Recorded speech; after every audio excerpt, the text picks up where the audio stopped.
ምን ሀገር ብለህ ነው? ምን እዚህ ምን የሞት ሀገር አለ? የመጨረሻ ለማንኛውም ቀረጽና ተቆፋ። እሺ ቆፍራች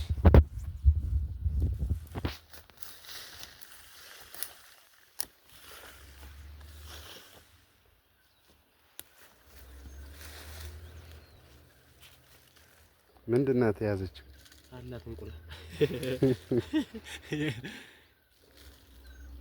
ስትይ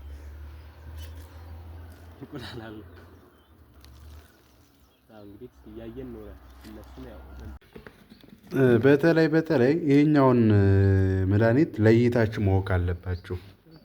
ይሄኛው እፀያዩ ወይም እፀ ይቀጥል የሚባለው መድኃኒት ነው። እፀያዩ ስትቆርጡት በአንደኛው ጎን እንትን የበሰለ የደረቀ በአንደኛው ጎን ደግሞ እንደዚህ ይወጣሉ እና ሴትና ወንድ የሚባሉ አሉ እና እፀያዩ እና እፀ ይቀጥል የሚባሉ እነዚህ ናቸው። ግን አሉ እንትኑ እነዛ ወንድና ሴት መለየት ካልቻላችሁ ለሰው ልጅ ለሆድ እንዳትሰጡ። ለሰው ልጅ ወንድ በእንትን በሆድ ከተሰጠ ብልታቸው ይሞታል። ስለዚህ እዛ ላይ ጥንቃቄ ብታደርጉት የተሻለ ይሆናል ማለት አሳስባለሁ። እንግዲህ ይሄ ከምንም በላይ በጣም ውድ የሆነ እፅ ነው። እፀያዩ ወይም እፀ ይቀጥል እፀያዩ ወይ እፀ ይቀጥል ይባላል።